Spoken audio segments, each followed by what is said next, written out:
Hello दोस्तों, आज हम क्लास 10 के पीटीडीसी मैथ 3.5 लेकर आए हैं, जिसमें हमारा पहला क्वेश्चन दिया हुआ है।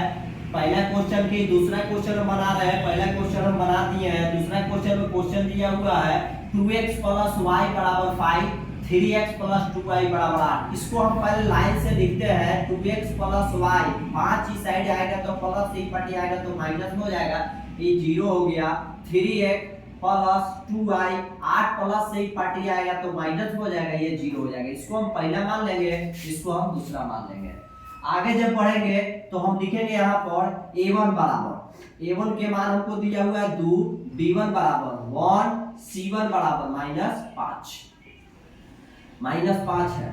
a2 बराबर लिखेंगे 3, b2 बराबर लिखेंगे 2 और c2 बराबर लिखेंगे -8। ये हमारा हो गया। a1 बटा a2 बराबर है b1 बटा b2 के। ये हम सिद्ध करेंगे। पहले चेक करेंगे कि अगर ये दोनों बराबर है तब हम आगे स्टेप बढ़ेंगे। तो हमको a1 के मान दिया हुआ है 2, a2 के मान दिया हुआ है 3, b1 के मान है 1 और b2 के मान है 2, यानी कि 2/3 बराबर है 1/2। ये हमारा बराबर नहीं है, यहाँ पर कट जाएगा। ये कौन हल हो गया?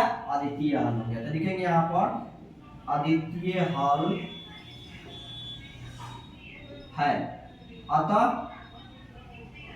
इसका मान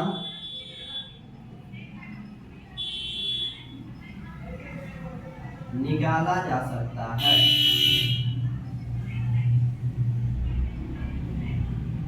निकाला जा सकता है। कौन विधि से हमको निकालना है? ब्रजगुणन विधि से। ब्रजगुणन के फॉर्मूला हमको दिया हुआ है x बटा b1 c2 minus b2 c1 बराबर है y बटा c1 a2 minus c2 a1 बराबर है 1 बटा a1 b2 minus a2 b1 दिया हुआ है।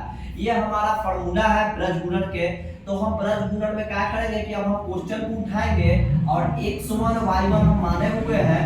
यहाँ पर हम फॉर्मूला लिखे हुए हैं ब्रजगुणन विधि।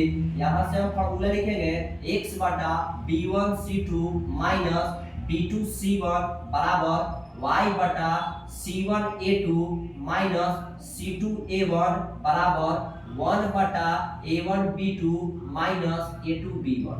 ये हमारा फॉर्मूला हो गया। x बटा लिखेंगे b1 के मान दिया हुआ है 1, तो लिखेंगे 1, c2 के मान दिया हुआ -8, तो यह -8 हो जाएगा। या माइनस b2 के मान दिया हुआ है 2 और c1 के मान दिया हुआ है -5।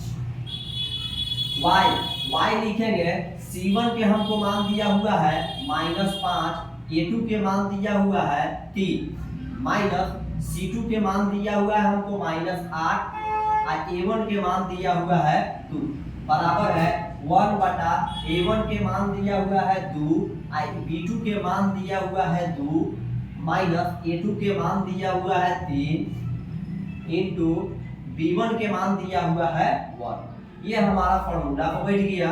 अब लिखेंगे x बटा 8 में 1 से करेंगे -8 माइनस माइनस प्लस 5 दूनी 10 बराबर y बटा मान दिया 15 हो जाएगा माइनस 8 दूनी 16 माइनस माइनस प्लस हो जाएगा 8 दूनी 16 बराबर 1 2 दूनी 4 हो जाएगा और 3 में 1 से करेंगे तो -3 हो जाएगा। x बटा 8 में से 10 घटेगा तो 2 बचेगा बराबर y बटा 16 में से 15 घटेगा तो 1 बचेगा 1, 4 में से 3 घटेगा तो 1 बचेगा। अब हमको x और y के मान ज्ञात करना है। तो एक बार लिखेंगे यदि x बटा 2 बराबर 1/1, यदि y बटा 1 बराबर 1/1, ये तिरछा तिरछी हम गुना करेंगे। x में 1 से करेंगे x हो जाएगा, 2 में 1 से करेंगे तो 2 हो जाएगा। ये हमारा आंसर हो गया, x का मान 2। इसको भी हम तिरछा तिरछी गुना करेंगे। y में 1 से करेंगे तो y और 1 में 1 से करेंगे तो 1, यानी कि हमारा आंसर y के मान 1 आया, x का मान 2 आया। यही हमारा सिद्ध हुआ। तब तक के लिए हम धन्यवाद।